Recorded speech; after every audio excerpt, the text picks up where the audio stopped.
Hi, this is Dennis Litley from AskChefDennis.com, and you are listening to Eat, Blog, Talk Podcast.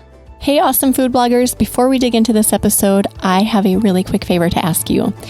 Go to your favorite podcast player, go to Eat, Blog, Talk, scroll down to the bottom where you see the ratings and review section. Leave Eat, Blog, Talk a 5-star rating if you love this podcast, and leave a great review. This will only benefit this podcast. It adds value. And I so very much appreciate your efforts with this. Thank you so much for doing this. Okay, now on to the episode. Hey, food bloggers. Welcome to Eat, Blog, Talk, the podcast for food bloggers looking for the value and confidence that will move the needle forward in your business. This episode is sponsored by RankIQ. I am your host, Megan Porta. Today, Chef Dennis and I are going to have a conversation about using SEO to improve your blog posts. Chef Dennis is a food blogger, chef, social media enthusiast, and travel blogger. He loves sharing his restaurant-style recipes and helps his friends find the joy of cooking. Chef Dennis, it is such an honor to have you back on Eat, Blog, Talk for the second time, so welcome. Well, thank you, Megan. I am so excited to be back again. We had such a great talk last time I was on. I'm looking forward to this one. Yes, same. And I got such great feedback about that episode. By the way, I don't know if I ever shared that with you, but so many people love you and love everything you share. So I'm always grateful to talk to you. And we are going to ask you for a second fun fact. I know I did that the first time around, but what do you have for us this time? Well, this is actually a fun fact relating to a recipe I just created for a brand. And this fun fact is I have never eaten or made a tuna casserole before. Oh. And I did it for the first time. I did for the first time just because that was a recipe I pitched and they took it and it was amazing. So did you purposely avoid tuna casserole, or is it just something that you never got around to making? Well, people, hot tuna just never really, fresh tuna, but canned tuna heated up, I was like, I don't know. And my dad. Okay, when you put it like that.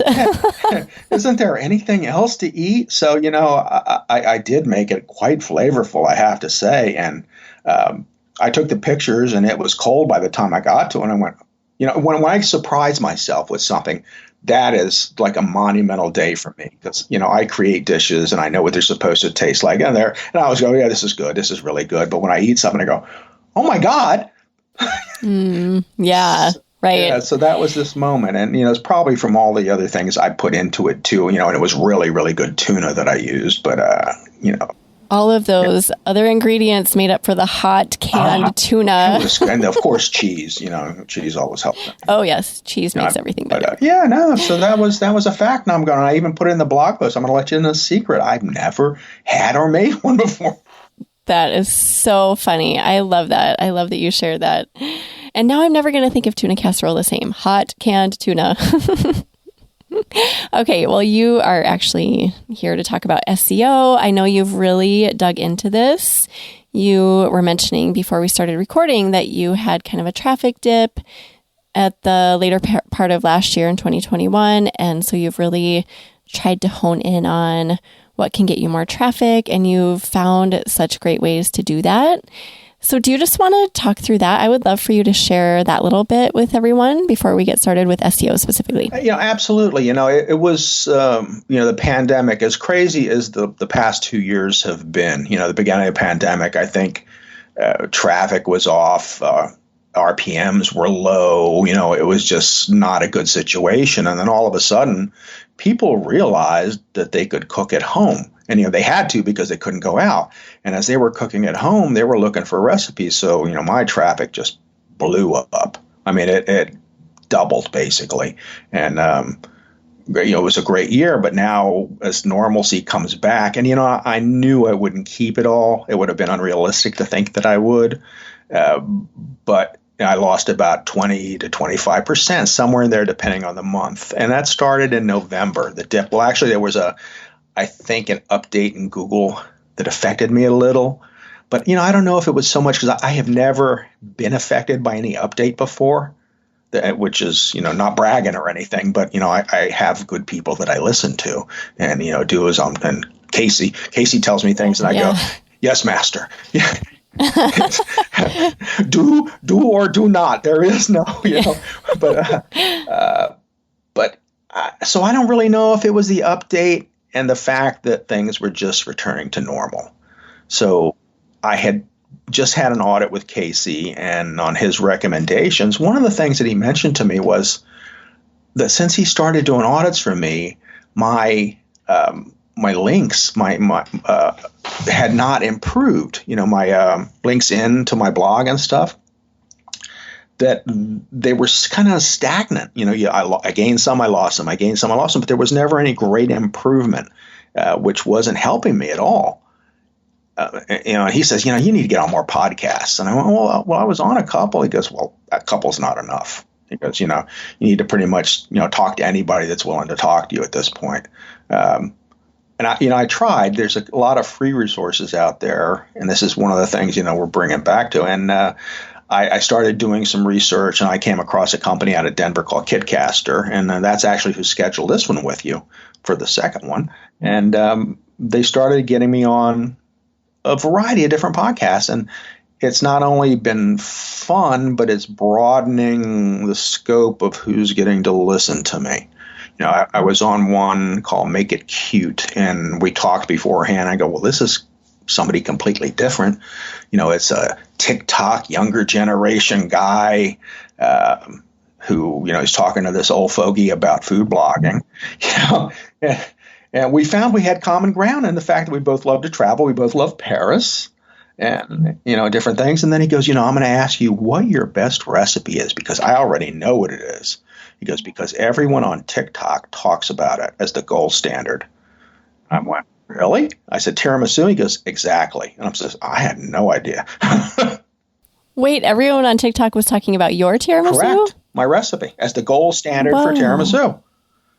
Oh my gosh. And this guy knew that about you. Yeah. I mean, and I never met him, never talked to him before this time. And when we were on a show, evidently he went in there and he says, yeah, he goes, they talk about you all over the place there. So I was like, wow, that's great. That's amazing. So you didn't even know it. You were a star and you didn't even know it. So, I mean, different types of shows. That was one I would have never applied to, never thought to talk about. It wasn't really as food oriented as I thought, but it was a different venue. So think outside the box, because your readers, again, I always told people when I was pushing Twitter for a long time was everyone wants to eat and everyone wants to travel. So talking about your food and your travels are good ways to get new followers. Absolutely. And podcast guesting is so easy. I feel like you show up, you bring your knowledge, you bring your value, and you don't have to do the editing. You don't have to do anything. The other person does all the work. So you just show up and deliver your awesomeness and then spread your connections. Yeah. You get to diversify who you know and all of that good stuff. So, there, like I started to say, there's some free resources out there, and I had tried those. I listed myself on and sent notices out, and bupkis, I got nothing. So that's when I thought, well, let me find someone, to market me, because really, that's, as a blogger, we need someone to market us. Sometimes I wish I could find the right PR person to get me jobs, take 25%. I don't care. I had one person that was going to get me this exorbitant amount of money, and they said, my rate's 20%. I says, you give me that, you can keep half. And she says, no, 20%'s fine. And, it never turned out to get me anything, but at the rate she was quoting, I was like, oh, hell, I'll take half. But finding someone to market you. And I think podcasts, finding the right person, and there's a bunch of them out there. Kitcaster was the one I went with because it talks about getting you on the higher ranking blogs that are in the top 10% of all blogs that are listened to. And that's something you have to, there's a thing called Listen Notes that'll let you know where your blog, what podcasts are rated at. And you can kind of check things out, ahead of time. And even though they're listed as that, doesn't always mean that they're still active. So has this helped your SEO, like on a bigger scope? I don't know yet, but it's the backlinks, in case that's what Casey had mentioned about the backlinks. He says you need more backlinks, quality backlinks.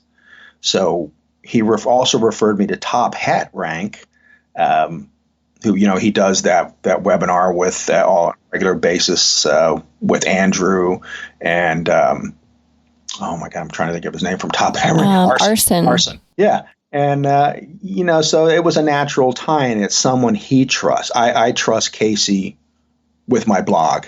I never take him off as someone that has access to it, because every now and then I'll get an email that says, "Oh, I was looking at your blog. You had this wrong. I fixed it. You can change it back," but I wouldn't. And I'm like, okay. Sounds good. It sounds good to me. So he recommended Arson and Top Hat Rank, and it's a lot of money.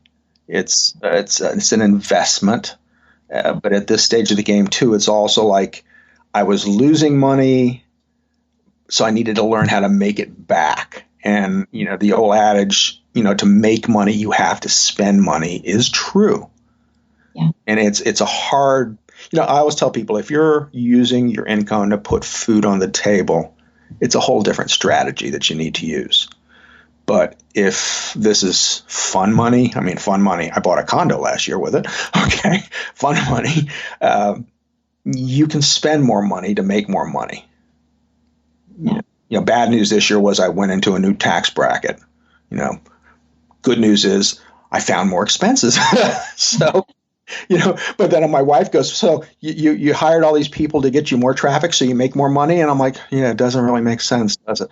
Okay. First of all, I feel like there are so many new SEO experts in our realm right now, and they're popping up absolutely everywhere. People apply to be on this podcast all the time, and I have a really hard time because I know a lot of people just like going to the people they know and like and trust.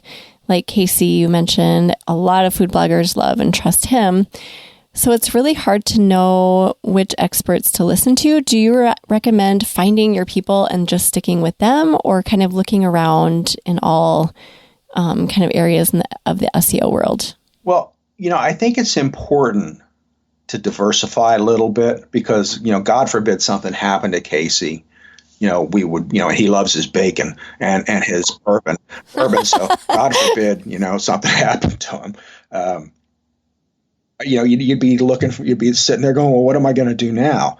Now, I'm not saying to actively hire another person, but, it's good to look for other resources. First of all, he tells you to do something, you do it. So many times, he tells me, he goes, I go back and they haven't made any changes. Why did they bother hiring me? They wasted my time. They wasted their time. So, if he tells you, and I'm guilty to some degree, but I do try, because I know he looks, and I don't want to be taken to the woodshed or anything. But finding other resources, and I think this is something Casey promotes too, is like, look around, see what's going on. And that's how I came up with a few other resources. And again, think of them as resources, not as, carved in stone tablets brought down from the mountain. We had Top Hat suggested a change. Casey didn't suggest that change. So it went into a roundtable discussion with Arson and Casey and Andrew. And they finally decided that, Top Rank was right on this one. Top Hat. Okay. Because, Andrew wrote back, he goes, "I'm not too sure about this. We're going to talk about it for a while and get back to you." And then the consensus was, yes, this was correct. We're going to make it. So, it's your business. You need to decide what to do with it. And you don't just take as the word of gospel, pretty much anything they tell you to do, because it's got to make sense to you too. So reading other things, looking around is always a good idea. And point to case this morning, there was an article shared on Search Engine Journal about people overusing the John Mueller, Google, Mr. Google himself, had said that people are overusing FAQs, and the blog posts are too long, and they kind of suggested that you create just a page of FAQs on another post, or cut your blog post into two. And, someone reading that would go, wow, this is Search Engine Journal. The guy must really know his stuff. That's not always the case. So what are your thoughts on that? I've never heard anything like that before. Well, that was new. This was just out today. So fresh thoughts. I'm looking at it and I'm reading it this morning, and I look at it and I go, wow, I wonder what this is. Let's look at the comments. There's 48 comments. Well, Casey Marquis chimed right in and said that, this is the author kind of taking things out of context, which a lot of reporters tend to do these days. Okay. No. In that area. But, he's talking about FAQs where people are putting 15 FAQs on a page. Okay. Too many. You want 3 to 5 tops. And that's what Casey had said. And you want to make sure you're answering the question. So Dennis, how do I know what questions to ask? Well, glad you asked that. Okay. Google helps you. When you go search something, it gives you questions that people are asking. So lots of times, those are your FAQs right there. Yeah, it's really easy to find those. I mean, you don't have to look very far. No, I mean, generally you answer a lot of them in your blog post if you're doing a good blog post. But these are questions that maybe what you're answering is maybe not what people that are looking for that post are asking, because sometimes they're kind of strange, and you have to take some that don't really seem like they're a good fit, eliminate them, or say, well, that's a good thought, but it wasn't written properly. Let's try this. And people are saying, well, are they important? Well, there's an area on Google Search Console for them now. So that kind of tells me they might be important, or why would Google be looking for them? Tell me what you think of this strategy. So for existing blog posts, when I'm updating my old content, I've been going into Google Search Console and just looking at the queries for each URL. And I have to sometimes scroll down kind of far, but I'll find those weird questions that you're talking about, like things that maybe aren't on Google, but it is specific to my content. Is that a good strategy for FAQs? I think absolutely. I think anywhere you can find what people are asking about your content specifically is good. Now, asking about your content specifically may not be the broader picture, though. So these are the people that are already kind of coming to you. They're getting to you from them. Good, very good point, because other people might be thinking the same thing. But you also want to look at questions that maybe you hadn't considered that as an expert you can answer. Yeah, that's a good point. So maybe doing a combination of the two. Yeah. Again, without getting wordy, another point on that was that, blogs are too long. I have friends that say, oh, I wrote a 10,000 page or 10,000 word blog. I was like, oh my God, who's going to read it? Not even your mother would sit down. No.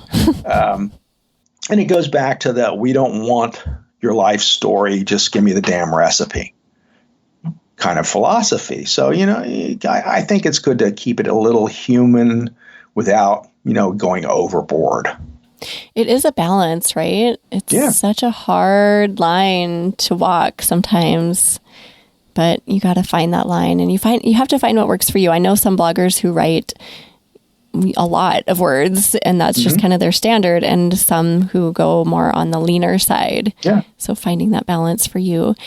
Do you have a template that you use for creating blog posts? I do. And I kind of created it when I became a travel blogger. Because, I'm not, people always say, oh, you're a writer, or you're a, you're a professional at this. I say, no, I'm not. I'm a blogger. Okay. I'm not going to give you the great American novel and by any stretch of the imagination. So when I started writing my travel posts, not really knowing what people wanted, I went through my pictures, because, pictures speaks 1,000 words, and I would post a picture and then I would start talking about that, and that would naturally lead me into the next picture. So once I discovered first of all, how easy it is to write a blog post that way, secondly, I started applying that a little bit more to writing a food post. And the difference in this was instead of just writing about the picture, I would ask a question first. So this is my template. And then that comes into play with the H2 tags, using them, you really don't need to go H3, H4. It just kind of gets messy when you do that. Keep to just H2. Your H1 is your title, your H2 are all the other questions you ask. So, one of my first questions that I ask after I introduce, the whatever I'm making, I'll say, what ingredients do I need to make tuna casserole? Right? So that leads me into my picture of it and my little spiel about, gather the ingredients beforehand, how it helps you. And it really does. That's how I do that with everything I cook. And, then I go into how do you make it, if there's different components. And this is where you don't want to be repetitive, or you don't want to overuse keywords, or you want to use different keywords, which gets us into an whole other aspect of it. Because you don't want to keep using tuna casserole, tuna casserole, tuna casserole, tuna casserole. It's because then it's over, it's keyword stuffing. It's overusing them. It's just redundant. So it's like, how do I make a bechamel? Because that went into it. What kind of cheese can I use? Questions like that. Different aspects of it. Or instead of tuna casserole, what kind of cheese can I use to make my casserole? You still want to interested, but you don't want to overuse the whole verbiage of it.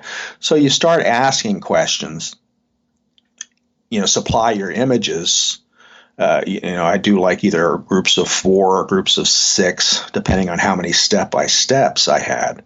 And one thing Casey called me on was, to me, it made sense. I was numbering from top to bottom and then going over a column and going from top to bottom again. And he said, Dennis, people don't read that way. You have to go left to right, left to. I'm like, oh, damn.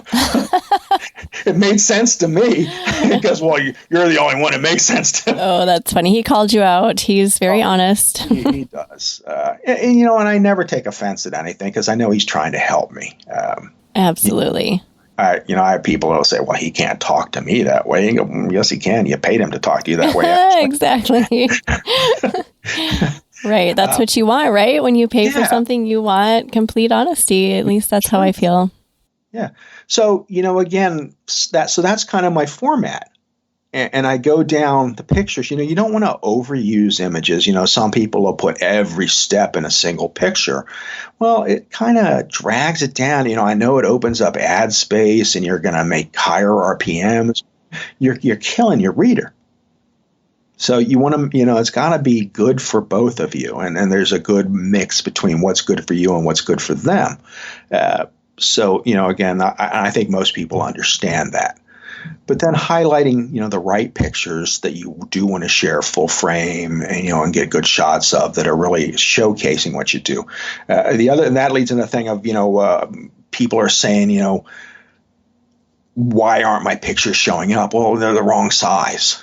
They're not 1,200 pixels wide, And Google still shows some of my older ones that aren't the right size. Some of my speakers just went off because I said the magic name.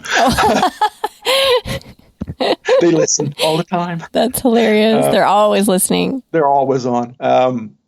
But, so I think being proactive, mine were, and I found that also, I thought we had corrected it, but the setting in my blog wasn't correct and it wasn't showing full size images. So I was creating large images, but I hadn't set something up in the WordPress correctly, so was shrinking them down. So Andrew went in, fixed that, and everything's fine now. Of course, it doesn't retroactively go back and correct them, but everything moving forward, it corrects. I know that firsthand. I've been spending a lot of time going back and correcting that issue, and I have a lot of photos, so it's been an ordeal for me. Well, talking about old posts, you need a plan. And you were talking about, looking for, queries and stuff down in the Google Search Console. Well, I use Google Analytics to update my old posts. And, granted, I don't have to do the top performing ones because I've been doing this for a while now. But I do go in some of them, like I've added FAQs to a lot of my top ranking posts. The whole trick there is not always asking Google to update it right away. So maybe it just happens naturally later, unless it's a major change to it. Like actually my tiramisu dropped in rank on Google. So I did a refresh to it a little bit and asked them to recrawl it to see if I can move back up. So it's a matter of using, common sense when you're doing some of these. But, have a plan like, all right, add your FAQs in. Do you use the images across the bottom instead of internal links? I think it's FSRI. I do sometimes. I kind of do both right now just to see what works better. What are your thoughts on that? The other one was, well, it's not so much that it's easier, but it was something I was used to doing. I'm not sure, to be honest with you. I like the pictures better than the links. Yeah, it looks nicer, doesn't it? Well, we're visual. If I see a link that says, spaghetti and meatballs, I might just pass it by. But if I'm scrolling down and I see the picture of spaghetti and meatballs, I go, oh, hell, look at that. So does it do the same? I mean, I know Yoast always calls me out on not having internal links now. But I do. So this leads you to another thing. You can't always believe what Yoast tells you. Right. Right. Because you have to think like the user, like you were saying. And if you are a user, you would think that you would be pulled in more by that visual than by a couple more words. I think so. I think it's enhancing the user experience. So you're showing them what you have, what deliciousness you create. So you're giving them a glimpse at things. So I think it's helpful. I agree. So what else in your template? So you mentioned like recipe ingredients, step-by-step instructions, FAQ. Is there anything else? Well, the FSRI pictures, but I also have, I made a reusable block, and it's my call to action.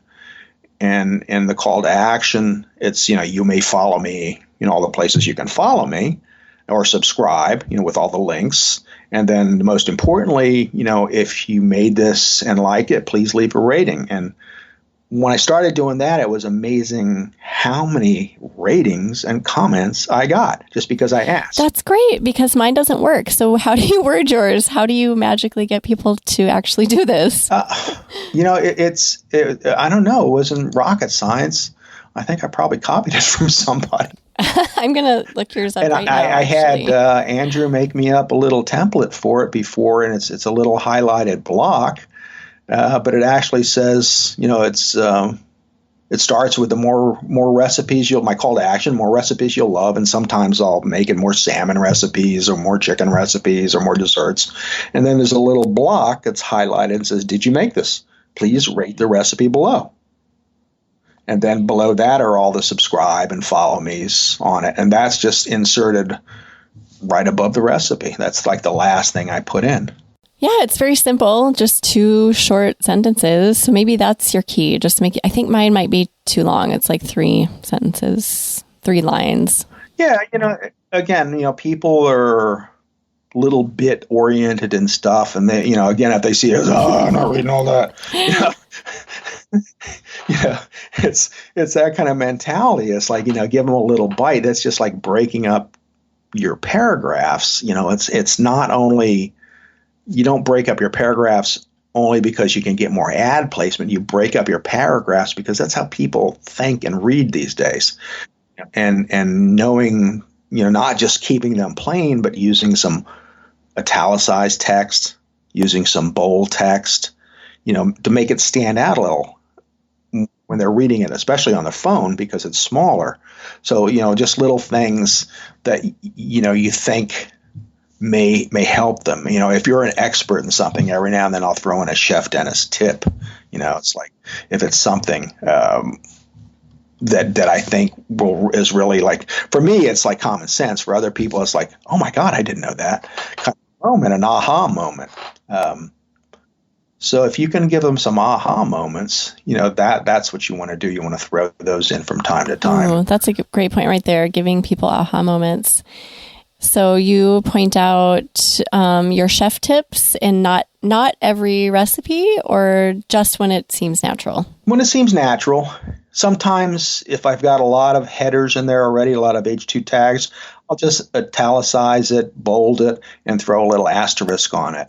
And there's my tip right there. And honestly, sometimes I feel a little too, I don't want to call it arrogant or something, but I'm like, oh, this is my chef dentist tip for you. I say that to my wife sometimes, and she wants to slap me. I'm go, chef dentist doesn't do that.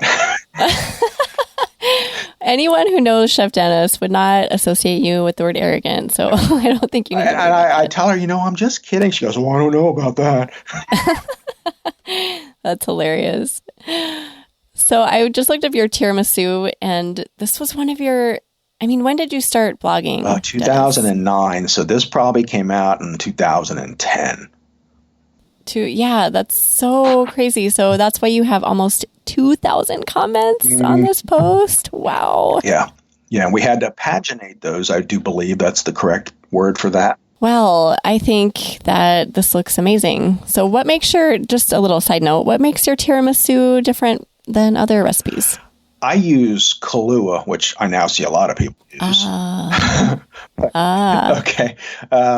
I see a lot of almost exact copies of my recipe. Of course. But I use Kahlua because you use coffee for the ladyfingers. So Kahlua is the natural flavor enhancer. It enhances the coffee. It gives it more depth. The recipe originally calls for marsala. I would never sit around sipping marsala. It goes in chicken, it goes in mushroom sauces, it goes in, but in a dessert, no, it's not my liquor of choice. And people say, do I have to have alcohol in it? No, you don't. It's just a little added something else. But the Kahlua, the coffee flavored liqueur, since I'm using coffee, seemed like, this is what I want to use for it. And I think originally when I was taught, marsala was what was put into it when way back in the day when I learned it. But recreating it, I don't think I had marsala. I always had marsala, and who's kidding who? I just think I leant towards Kahlua because I like Kahlua too. Oh, it's so good. So good alone and so good in other things. Yeah. Okay, is there anything else with blog posts before we get on to, I want to ask you about how you do your keyword research, but I want to make sure we cover that first. Well, I think it's just important, like I said, lay out a template. You'll find it goes much quicker. One of the things for me, and it might be, it's just me, or I don't know if it's everybody's, I hate doing recipes. I hate it. I don't like actually writing out the recipe, you mean? I hate it. Yeah, same. It just annoys me. So the very first thing I do is complete the recipe. Okay. Get the annoying thing out of the way first. Yeah. I always have the ingredients. I write the recipe. I print it out. I don't have the steps in there when I write it. I print it out. And then I go make it. And as I'm making it, then I decide what I thought should go in there, maybe shouldn't go in there, or it didn't taste right, so I start it again and leave that out. So, it's a process then. And then I go back as it's fresh in my mind and write down the steps. But I also have step-by-step pictures. So if I forgot a step, I've got a picture of it to remind me. Do you ever have people call you out? I've had this happen a few times over the years where people will say, you have something in one of your photos that either is or isn't, and they compare, which is great. I think it's great that they're paying attention, but then I'm like, oh no. So I have to go figure out, did I put it in? Did I not? Was it just this version? Oh, yeah. Oh, too many times. Because again, I hate writing the recipes. I need to get a proofreader or someone, but again, to see that, hey, this is up here, but it's not up here. And it goes, you added. Now, a lot of times when I write out the step by steps, I'll put my 4 pictures up of the process, I will include it in that. But it goes, you have it up in the blog post, but it's not in the recipe. And I'm like, oh, yes. Crap. And you can only go, oh, my recipe plugin's not working today.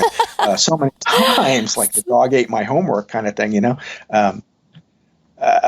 So I says, thank you so much for pointing that out to me. It was I missed that. Thank you. That's usually what I do and say, yes, it does belong in there. Another good thing, I just found a new videographer, and English isn't their first language. And the videos are freaking amazing. Best quality I've ever seen. But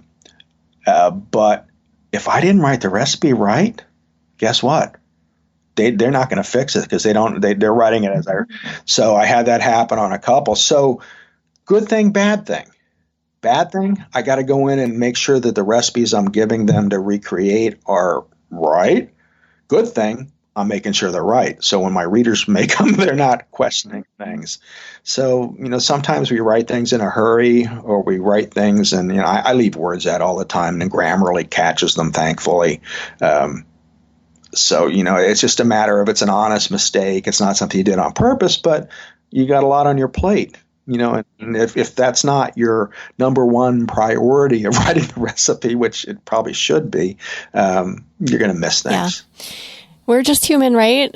Just humans. Yeah. And, posts. Every now and then I'll take the picture of the ingredients and make it and go, I left something out. So the old something ingredient not pictured. Yes. Oh, yeah. That's the perfect way to do that. Just that takes care of it. You don't even have to say anything else. Yep. When I made the tuna casserole, I had the grated Romano cheese in with the whole blend. And then later I said, no, that should go in the sauce. So I put pictured in the above, not used in this, again, you can't assume just because I would understand that if I read it, that other people that are reading it would. Right, exactly. But you never know. Like Casey says, explain it like you're retelling a 6-year-old or a drunk. Yep, absolutely. Got to think along those lines for sure. So I'm curious about your keyword research. You mentioned Rank IQ, which I'm so in love with Rank IQ right now. It's working. It is working, so I'm sticking with it. But what else do you use to determine your keywords? Well, I had a friend recommend. Well, for keywords, I think Rank IQ is probably one of the best.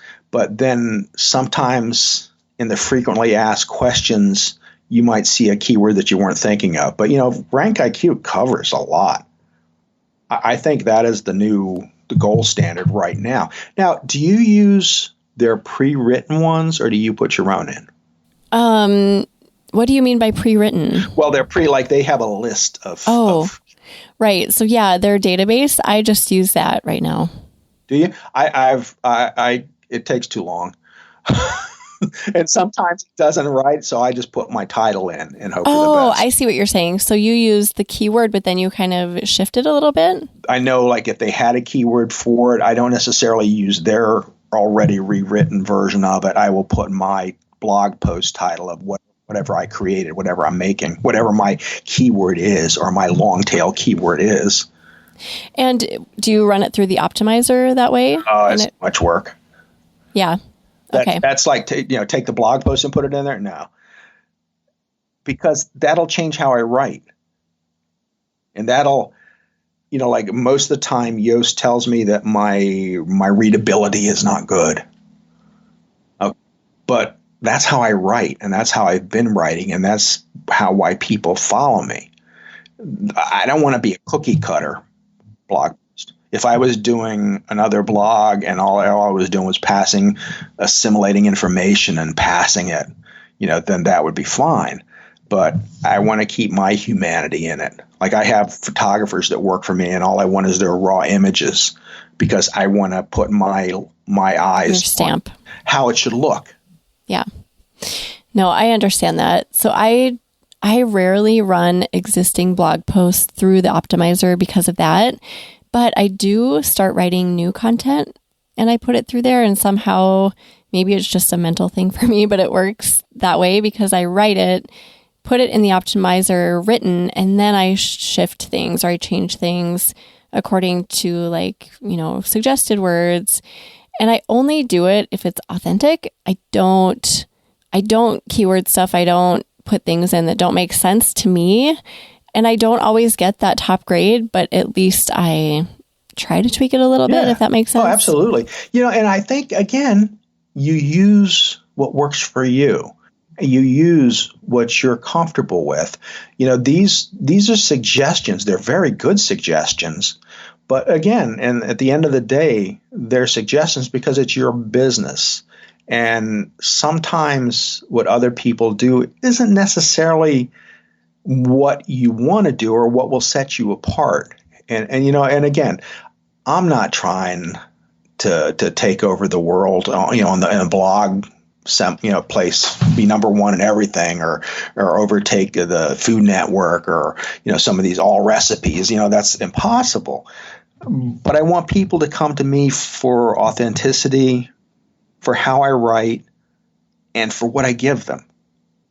So that kind of leaves, I use them to the extent of I want more people. I want to have the opportunity of more people seeing my posts. So the keywords make that part of it really important. And again, that's a good starting point. Now, speaking of which, I found a new tool. Let's hear it. Okay, it's called Reconolist. And it's a nerdy Excel spreadsheet lady that loves what she does, hates being on camera. But I just got my report back. And what it does is it goes through all of your blog posts. And it prioritizes which are your top blog posts that really don't need any work, but they want you to social share them, that really need to be socially shared.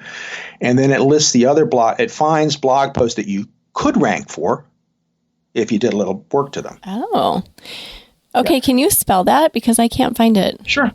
It's Recono, Recono, list, List. That sounds very similar to, is that like Clarity? Possibly. I've never used Clarity. Okay, that's like a kind of a content management tool that integrates into your WordPress dashboard. Well, this doesn't integrate. This is a and you get a whole teachable set of lessons. I'm up to the third block of lessons, which she says you don't touch my list. Again, I priorities, and I sit here and watch it when I can. I'm through my third list of how-tos and what-fors, and some of them are cutesy, some of them didn't really apply, and I'd fast forward through them. But for the most part, they're all teachable moments where when she does send the report, and I did look at my report, and it's broken down to 1 through 7 lists of priorities. And like number 1 is you don't touch, but you socially share it. Number 2, and then she even tells you which ones, what part. If they're 3.4s, don't touch them. Just do this to them. So you go through, and again, I have not finished the course, but I'm working my way through it. But I got the report, and like anybody who got the report, I'm going to open it up and look at it and see all the cool things. So it does tell you what keywords you're ranking for in each post. You can shift things because she is a Excel nerd. She shows you how to manipulate an Excel spreadsheet so you can look at each thing the way you like, which, rank the keywords that you're ranking for from the highest amount to the lowest amount, which ones are. And then one of your sets of blog posts is ones that, well, you could work on these, but the return isn't going to be as great. So it's like 20% of your blog posts return 80% of your income. So the philosophy is, let me find another 20% of your blog posts that'll earn 80% of your income. So that means you're going to be getting like 160% of your income. But I don't know if that's new math or not. But that sounds good to me. I know, to me. So I spent the money and bought it again because I needed an expense, and because that way I might make more money and need more expenses. So yeah, well, that's great. I still I don't know, the spelling isn't working, but I can't find that. Maybe we can. I can definitely give. I'll get a link from you for the show notes, but I don't know if my brain isn't working today or something. It's Reconolist. Okay. Reconolist. And it's actually Reconolist.teachable.com. Perfect. I'm glad I asked. Yes. I'm glad you did too, because Johnny can't spell. Awesome. No, that's great. With filling things in, I hate though when I try to spell a word and Google has no idea what it is.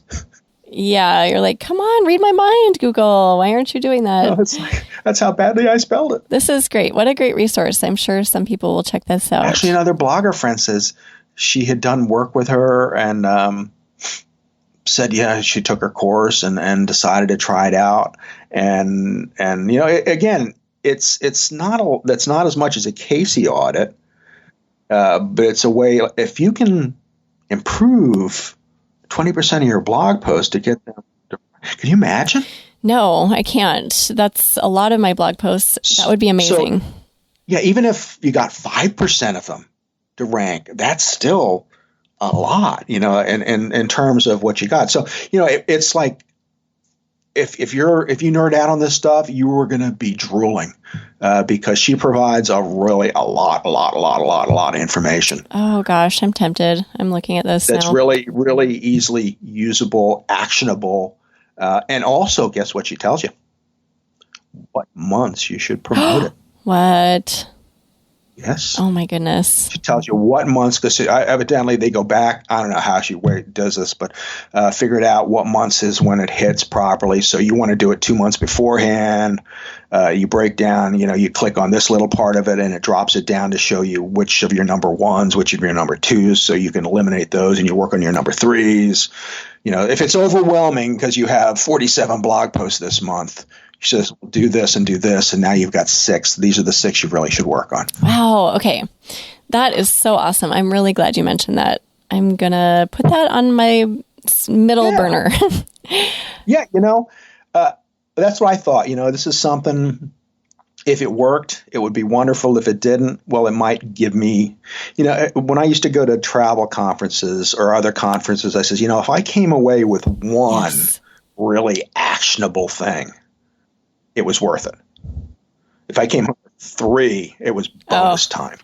So if you can improve something, it's well worth the expenditure.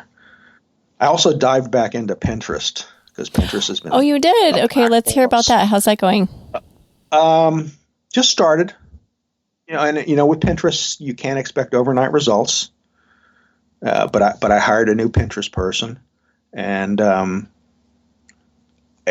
we'll see where that goes. But word on the street is that Pinterest is starting to drive traffic again. Okay. And are you doing idea pins, static pins, video? She is doing idea pins and static pins. There was an option for live pins or schedule pins, and I questioned that and said, well, we've done both, and there really is no difference. Live pins just take more time, really isn't showing any greater return. So at that point, go with the static. So we're just starting. It's beginning. One thing I liked about it was they didn't charge me. They'd have been working on it for 3 or 4 days before they finally sent me a bill. And that was Pinfluence. So I know they've been around. It's new to me, but I'm sure other people have heard it. I have an account manager that works with me, so if I have questions, I have a place to go. Again, resources, and again, it's baby steps. It's not like this month I added everything. I've added a lot over the past probably 4 months because I could, because I'm making enough money. So I don't want people to be overwhelmed and think they should. I'm also trying to get it to a growth point where I don't have to do as much too. And if you can hand things off, if you can afford it and hand things off, and you can just write content, that's really the sweet spot you want to be at. Oh, yes. I think that is everyone's ideal scenario. Yeah. And again, I love my old posts, but if I can get someone else to take the pictures of them and they're decent, I can add all the step-by-steps in, and then that gives me incentive to rewrite the post a little and hopefully get it to rank. Yeah, that is true. So I just started dabbling in that. I've never hired someone else to take photos on my site until recently because I just don't want to do it anymore. I know there was those glory days when it was like, oh, I want to get better photos, and I'm just not there. That ship has sailed away.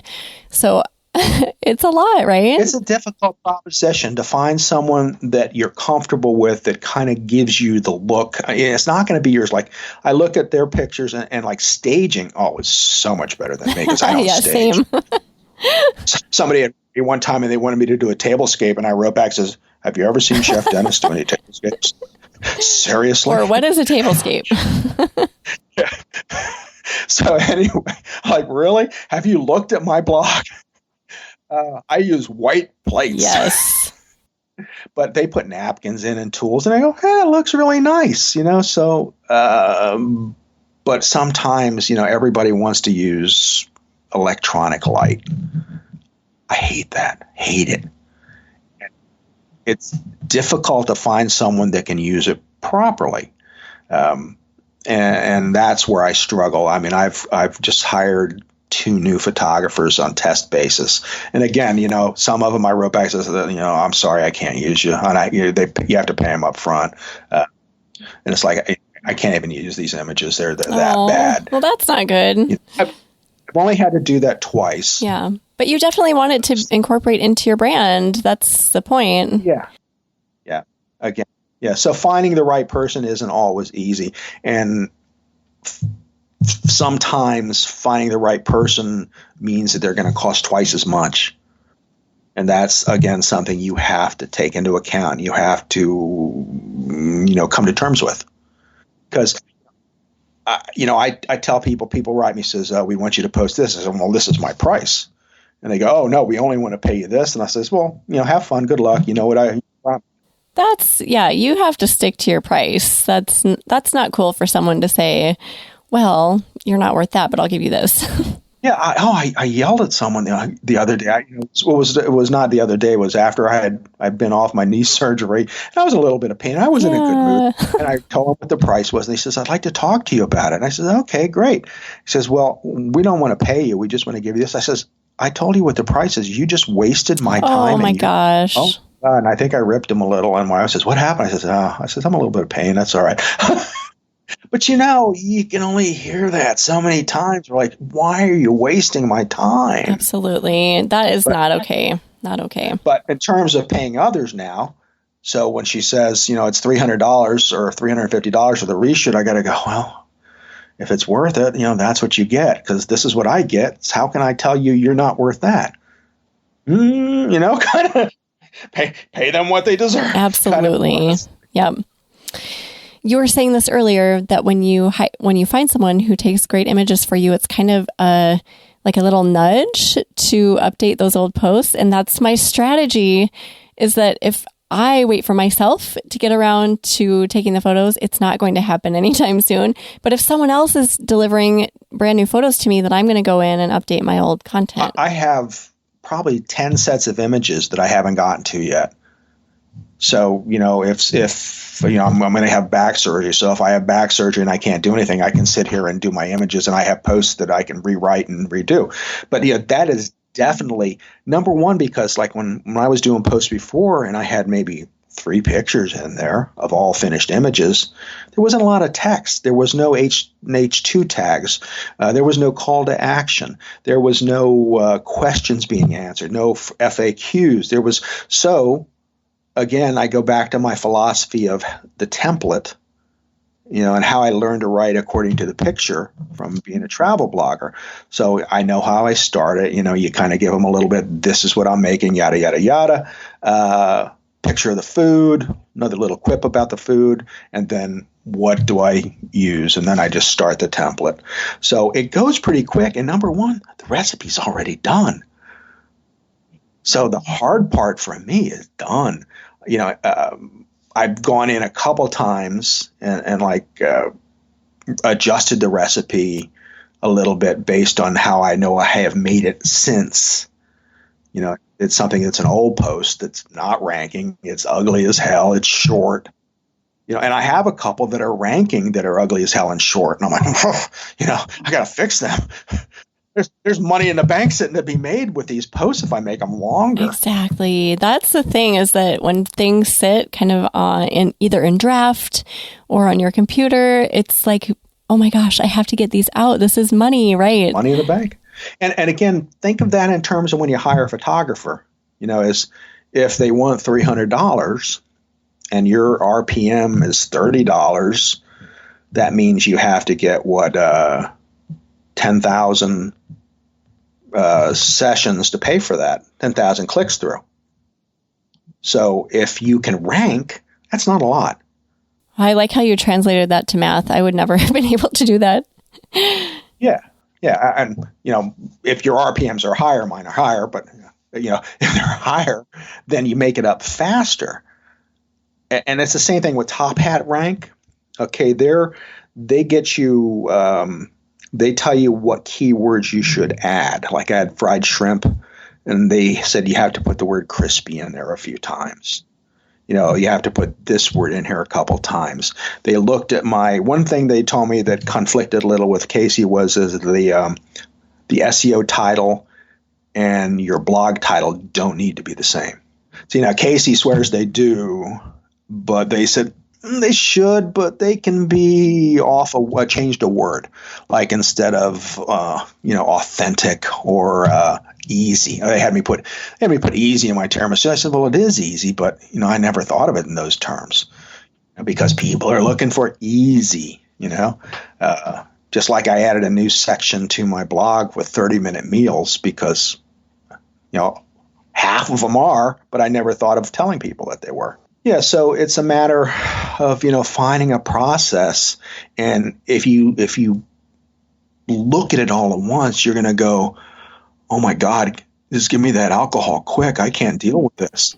So it's the old, how do you eat an elephant one bite at a time? Take a deep breath and pick something. Like I always tell people before, when you're updating posts, do 5 at a time. You don't have to do all of one time 5, but so let's do these 5. Let's get them done. And that's where I kind of use Google Analytics to see what was ranking. And the real smart thing to do was see what was ranking. So in like if I'm what this month, so let's see what was ranking in May last year. And then let's fix those posts. 5 here, 5 here, 5 here. So when May rolls around in that time, and that's part of what Reconalyst gives you too, is it tells you, when to fix those posts. So you don't have to worry about the whole elephant. You only have to nibble at its leg a little bit, Oh, I like that. Because it is overwhelming being a food blogger, and we feel like we have to do it all immediately. So just having that permission to do little chunks here and there is like so good. Painting a bridge. We get to one end and we got to start again. Exactly. It never ends. And you have to go in with that mindset, knowing that it will never end. This is never end. Process that goes on forever and ever and ever. Yes, but the checks still keep coming. Yes, exactly. Great. I told That's so great. We'll be gumming our food in fashion when we get older. Oh my gosh, you're so funny. High end depends for me, Oh my goodness. Okay. Well, I feel like there's so much here. I need to follow up with you on your Pinterest because I want to hear how that goes for you. Absolutely. So I might be sending you an email in a few weeks or months. Please do. And again, the last thing I want to talk about, and I think we talked about it before, was your email list. Okay. I remember going to a conference, it's probably been about 5 or 6 years ago, and the guy was talking about creating raving fans, how important it was to have 100 raving fans, because you can have 1 million followers, but 100 raving fans will do more for your brand than having 1 million followers. So your email list is kind of an opportunity to create maybe not raving fans, but really steady fans, people that appreciate you and really enjoy what you do.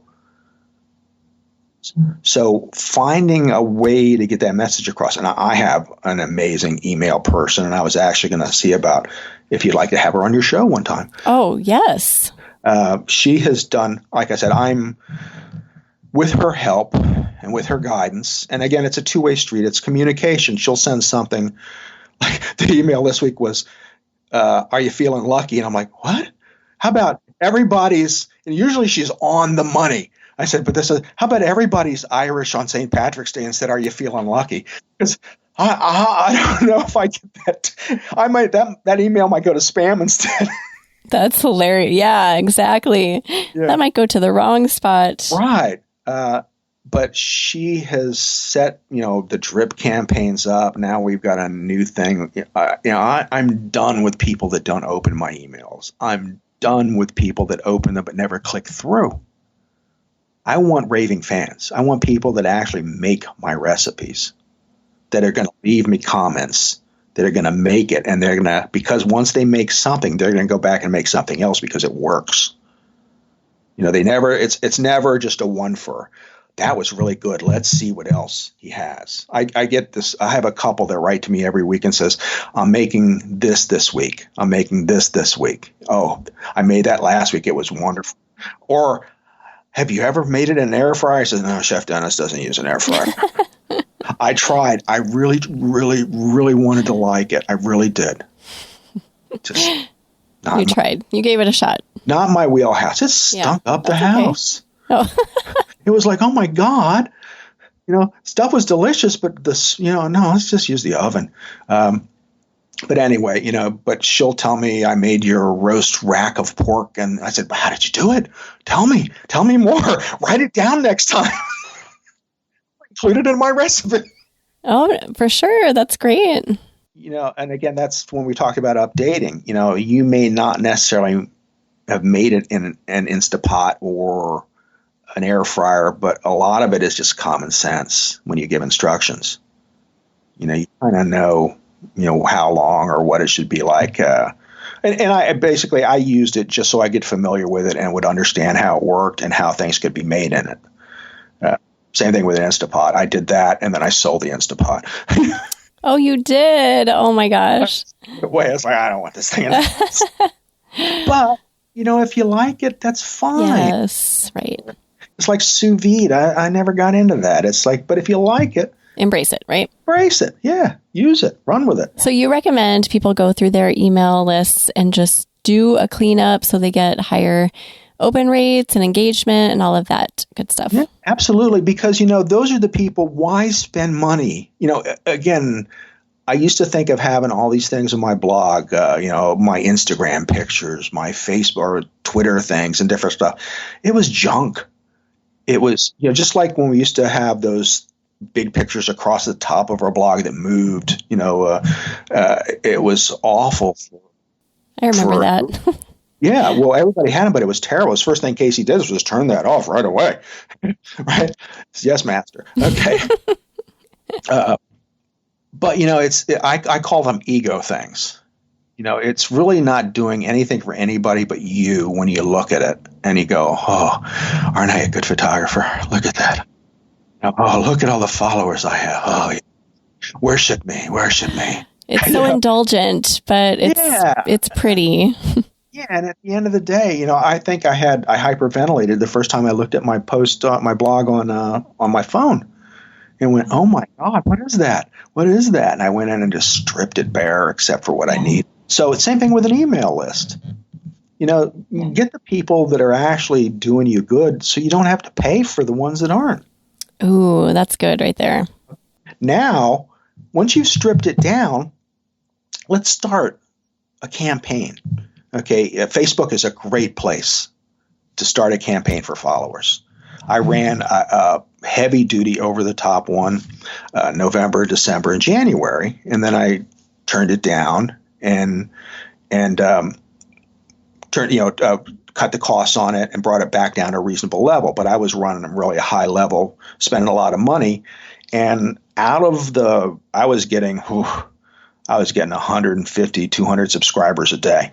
Ooh, wow. Only problem was most of them, didn't really engage. So out of that, I think I kept about 20%. But still, that was a good 20% because they're turned into readers. They turned into people that are opening and clicking. Okay. So, I've got, I think, my best open rate was 67%. I cut it down. Like I'm down to 9,000 subscribers now, which people will look at this. That's all you have, and they'll laugh at you. But if 5,000 of those people every week are opening your email, that's pretty good. That's pretty good. That's amazing. Yeah, you can't argue with that. And I've been keeping track, and I see how it increased and almost doubled since I started the campaign on Facebook. So that tells me that it was money worth spent, because I went from having 3,000 opens to 5,000, almost 6,000 opens. Wow, that's great. I feel like there are all these little subtopics, Dennis, that you're so knowledgeable in that we could separate out and do more interviews. What would be a main takeaway if you had to give one thing? If you could only do one thing, I think with what I've seen so far, I would say go with Reconalist for now. Okay. If you can't afford that much money, I would say work on your email list because she's a bargain. She writes them every week and does maintenance, and Lauren Groh, she's just amazing. But that would be the least expensive. But if you really want to see some growth, I think Reconalist might be just from first glance. And when you see that growth, if you haven't had a Casey audit, do a Casey audit. But once you start making money, then, have fun with some of it, but then put it back into the business. Put it back into the business because that's going to come back. Spend money to make money. So then once you've seen some growth and you're making some money, then buy the next service. Okay. And once that grows, because theoretically, Top Hat rank should pay for itself within about 3 months. And we're just coming to that range right now. Theoretically, if it does, wonderful. If it doesn't, well, then it was a nice experiment. Right. And see, looking at it like that, like if it doesn't work, fine, but you learn from it and you're growing through it. So that's great. I'm going to follow up with you on a couple things. So expect an email from me because you've piqued my interest with a few of the topics we've talked about. But thank you so much for your time, Chef Dennis. This was so fun. I feel like I could talk to you all day. Absolutely. I feel the same way. I have a good time. My wife says you love doing these because you get to talk about yourself for an hour. Oh, I love it. Okay. Do you have any words of inspiration or a favorite quote to end on today? I think one of the first things, and it goes back to when I was in high school, that you have to think of, it was my wrestling coach who gave me this, and it was, if you think you're beaten, you are. Okay. If you think you dare not, you don't. Okay. Yeah, and that's kind of how you have to approach things. If you don't do it, you're going to fail 100%. If you do it, you might fail, but you have a chance of not failing. Oh. So, don't go into that thinking that it's not going to work or that you're beaten. Be positive. And if it doesn't work, like I used to, when I first started learning to make desserts, I would make them alone, no one else in the restaurant. And if it didn't work, it never happened. No one has to know that. Right. That's the great thing about blogging. You're in your kitchen alone. Nobody has to know. Yeah. So, try it. If it doesn't work, don't be discouraged. Try something else because the people that try succeed. The people that never try fail. Never succeed, ever, because you're never trying. You're never trying, right? Oh, that's it. That is beautiful. And I love that you're ending that way. I think that's like should be a subtitle to food blogging. You just got to put yourself out there. Oh, thank you so much, Dennis. I hope you have a wonderful day. And I will put some show notes together for you, by the way. If anyone wants to go look at all of the things we've talked about, you can go to eatblogtalk.com/askchefdennis2, since this is your second time here. And why don't you just tell everyone where they can find you online and on social media, Dennis? That's it. Yeah. I am askchefdennis.com, and you can find me on just about every social, including TikTok, that I think I'm up to 3 posts now, as Ask Chef Dennis. So I'm LinkedIn, Facebook, Twitter, Pinterest, Instagram, pretty much everywhere there's meant to be. Great. Well, thanks again for being here, and thank you for listening today, food bloggers. I will see you in the next episode. We're glad you could join us on this episode of Eat Blog Talk. For more resources based on today's discussion, as well as show notes and an opportunity to be on a future episode of the show, be sure to head to eatblogtalk.com. If you feel that hunger for information, we'll be here to feed you on Eat Blog Talk.